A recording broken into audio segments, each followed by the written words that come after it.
Welcome to Mission Majjhima. Ajahn. Ajahn. Ajahn, so tell us about the Māratajjanīya Sutta, Majjhima number 50. So the rebuke to Māra is a fascinating encounter of Moggallāna, the chief disciple of the Buddha in psychic power, and Māra, the Buddhist embodiment of death and spiritual obstacle.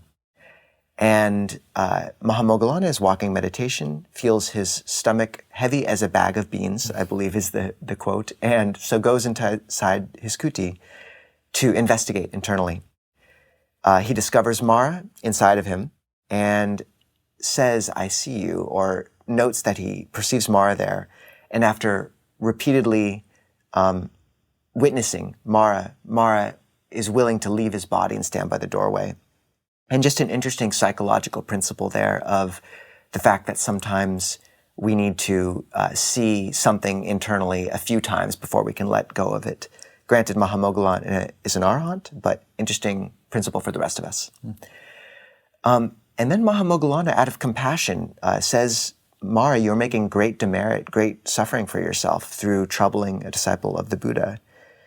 And tells how he had previously been reborn as a Māra named Dusi in the time of one of the previous Buddhas, Kakusanda, and in the discourses there's about 6 previous Buddhas often spoken about. And just interesting here that first Moggallāna, even, just the redemptive power in these teachings and the fact that even the chief disciple of the Buddha used to be a Māra, and the fact that Moggallāna has compassion for Māra, the Buddhist almost equivalent of Satan in many ways. So basically Moggallāna speaks about how when he was Dusi, the Māra of that time, there was a disciple of the Buddha named Sanjiva who entered a deep state of concentration, appeared to be dead. The lay people found him, cremated him. He didn't burn, wakes up in the morning and shakes the ash out of his robes, which is a bit of Buddhist humor, and goes into town for alms. The lay people, as you would think, are slightly taken aback, but inspired. And then Māra, the Māra Dusi, is concerned that they will escape his clutches through their faith, and that the bhikkhus also might, escape his clutches. And so he urges the Brahmins subtly and to revile the bhikkhus, to see if he can create an ottara, an opening in their minds. But the Buddha of the time, Kakusanda, instructs the bhikkhus to meditate, pervading the world with the Brahma-viharas, loving kindness, etc. And so their minds are unmoved. The Māra Dusi, seeing this, then instructs the Brahmins to try to corrupt the bhikkhus by venerating them and praising them, which is a fascinating kind of note of how praise can also twist the mind. But the Buddha, Kakusanda, has the bhikkhus meditate on the repulsiveness of the body, the unattractiveness of nutriment, the impermanence of all things, and so on, and counteract the praise, and their minds are unmoved. Māra, pushed to his limit, basically has a boy strike one of the bhikkhus, and Māra is drawn down into hell, where he basically is for many eons until he's reborn eventually as Moggallāna.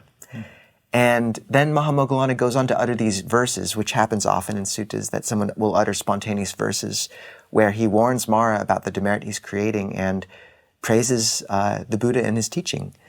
And in the end, Māra, looking downcast, fades away. So a classic encounter between beings of this nature. Ajahn, what did you find interesting in this discourse? So it is interesting how many different ways this sutta could be read. I mean, ostensibly it is purporting just ontology. This is the way things are, a level of cosmology where there are these other beings, there are these Māras who can unvavisati, who can actually enter or possess beings, including a great disciple like Moggallāna, whose heart no longer was actually subject to greed, anger, and delusion. So a psychological reading of this is a bit difficult, but you can read it in terms of psychology and mythology as well. But just on the level of psychology, we do find Moggallāna approaching this other being or other sensations in his body with some of the tools that we saw in the Removal of Distracting Thoughts Sutta, Majjhima number 20.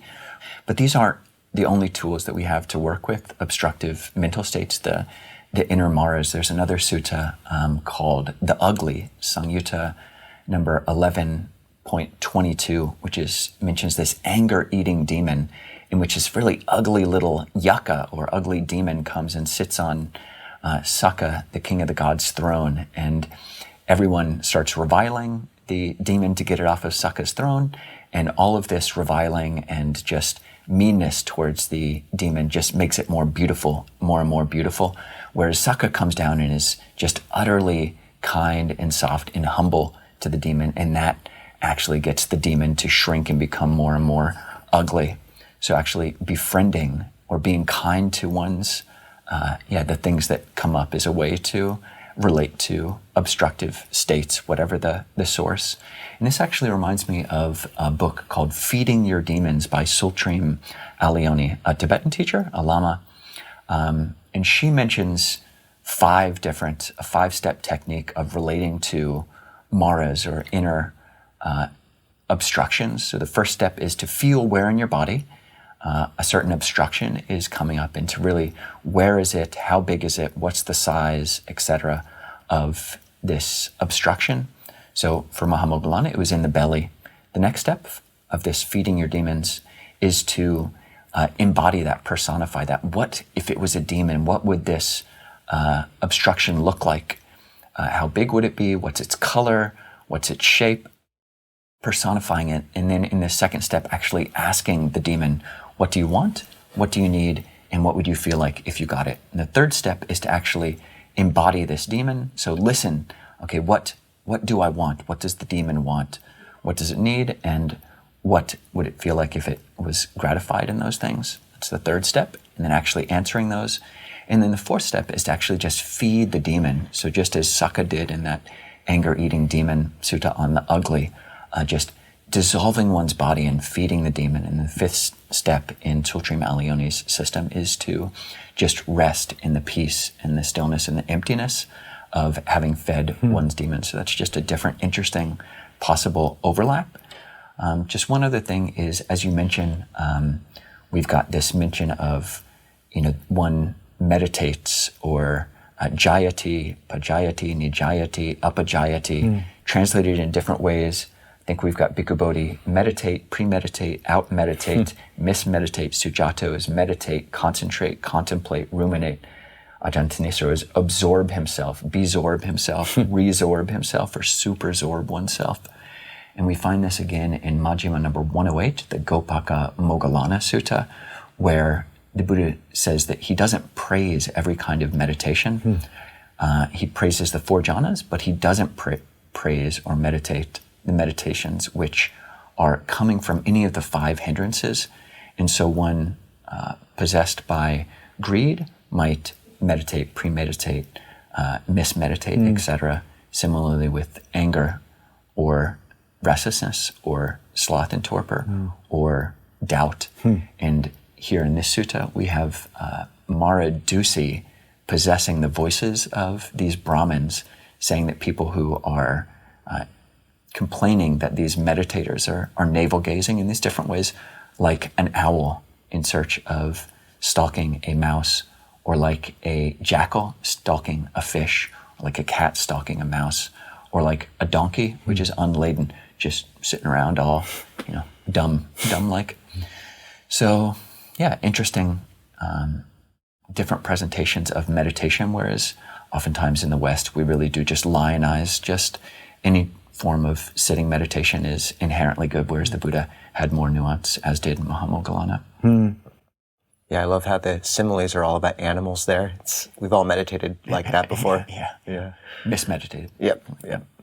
So Ajahn, do you have anything else that you'd like to pull out from the sutta? Just maybe just briefly, the Buddha pointing again to the danger of gain, honor, and praise, and how even though Māra is actually encouraging those Brahmins to do something that brings them to heaven in the end, is praise and venerate the monastics, that it's a real danger for the monks, and it's his way of trying to find an opportunity or an opening, an ottara. And also the fact that the Māra, when he falls into hell, is reborn as with a fish head, I think, and it reeks of Hieronymus Bosch, I think.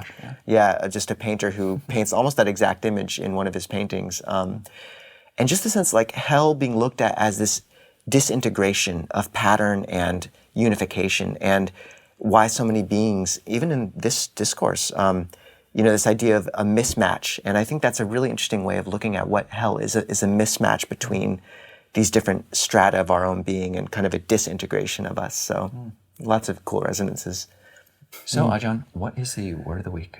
The word of the week is ottara, and that means an opportunity or an opening, used in the terms of Māra, gaining an opening. And it comes from the root tar, which means to cross, and ava, or o, abbreviated, which means down. So sort of crossing down into.